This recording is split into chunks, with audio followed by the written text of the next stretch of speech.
Hello, fellow book people. Today I'm here with a review of Binti Home, which is the second in a three-part novella series by Nnedi Okorafor, a Nigerian-American science fiction fantasy author. This is a science fiction book. So yes, I've done a review of the first Binti, which is one of my early ones, and so it's actually short. So if you don't know anything about the series, I'd recommend you go back to that. I like this one. I like that one. I'll be going on to the third. But that said, yes, I'll be discussing the first one within this review. So if you don't want to spoil yourself, just know it is definitely it's African, the continent of African, that kind of the many cultures of Africa, the culture that brought into science fiction. So you getting away from this all European and North American viewpoint of like of African of science fiction. The idea that the future is just going to be is just going to be white is dispensed with in this, and is dispensed with in engaging and surprising ways that are not programmatic. It's an engaging, fun story, a subversive story. So yes, that said, bye if you'd like to check out the series, and hello if you've already read the first one or watched my first review and decided, I'll just watch the second one. So yes, Binti Home is Binti, a young Himba woman, is from Earth, who's returns home from a year at the Azuma University. University that's all sorts of different alien creatures who have come to the university to study. And this is a big thing for Binti as a young Himba woman, because the Himba are a culture in Africa which are very much wedded to the land, and the idea of leaving home is very much a taboo, of like getting, just being just away from that land, much less from Earth, is not, I don't know if a taboo, but just like it's something that's just not done. And especially as a young woman, it's widely seen as she's sort of giving up any chances that she's going to get married or anything like that. And she's also left a whole bunch of responsibilities at home. She was in line to become, after her father, a master harmonizer, which is a builder of these. I have to say, I kind of think of them as kind of a high tech futurist smart foam, an astrolabe, and she was going to be, and her powers, because they almost seem like magical powers of being able to conduct electricity and shape and engineer stuff. It's a combination of like maths and science. At least that's how, in my kind of limited way of me trying to kind of understand this as being a science fiction and a fantasy guy. So yes, she's coming home. Now, the thing about this series is like the first book, here's when we get into spoilers. It's like, oh, she's going away. She gets on the this living ship that's going to take her off to Azuma University. And you think, oh, it's going to be like Harry Potter, and we're going to meet all these friends, and all these friends are going to be kind of like the people that she like bonds with. And like, it's going to be Hermione and Ron, except it's like the train to Hogwarts got hijacked by this savage warrior race, and everyone was slaughtered, and the only one that was left was Harry Potter, and Harry Potter became bonded as became a part of the Medu, this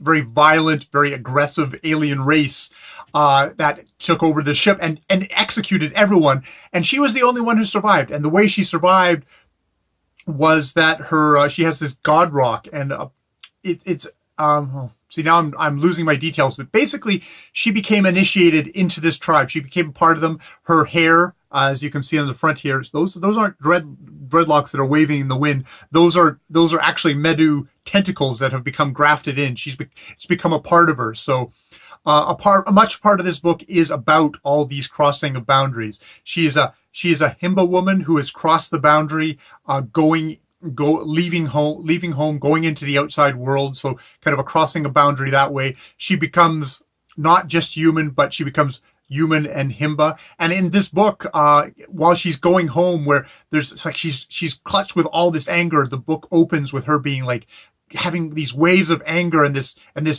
a voice asking her, who is she? And she recites her full name, which I won't even try here. I'm just going to call her Binti. But she recites her full name, and the name says, well, what else?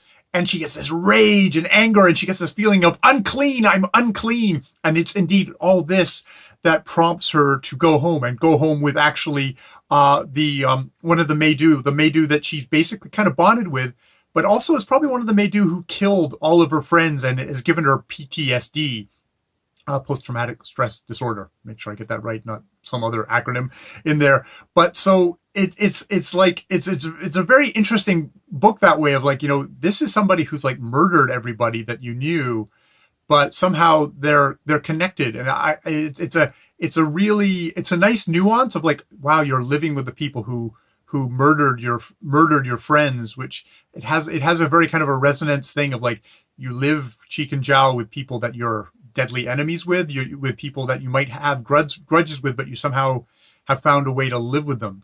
But she's still working on all this stuff. And indeed, when she gets home, there's more complications.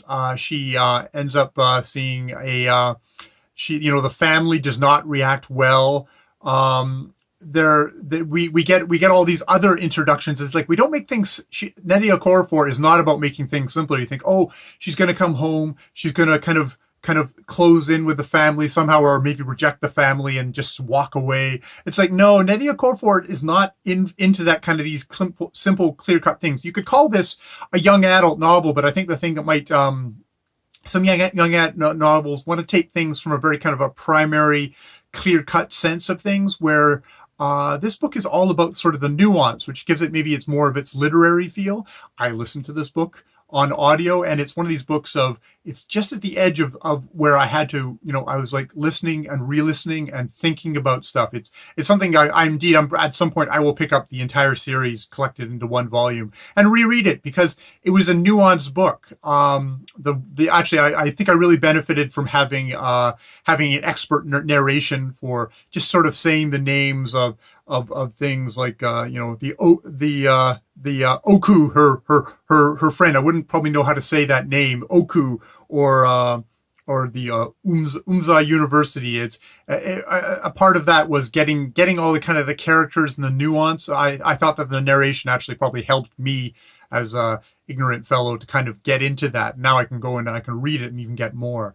But where was I going from that? But just it's one of these things of Nnedi Okorafor is very much about complicating things. So we go home and she has stuff out with her family, but instead of that, instead of like there being kind of like a clear cut, oh, I'm departing or that, there's actually more initiations. There's the desert people who in this book, the Eni Zonarie, who seem to have this odd neurological problem, perhaps, where they're like do odd hand gestures and stuff like that, and they're kind of outcasts, as maybe they've got some kind of like neurological problem with them, so that no one wants to have anything to do with them.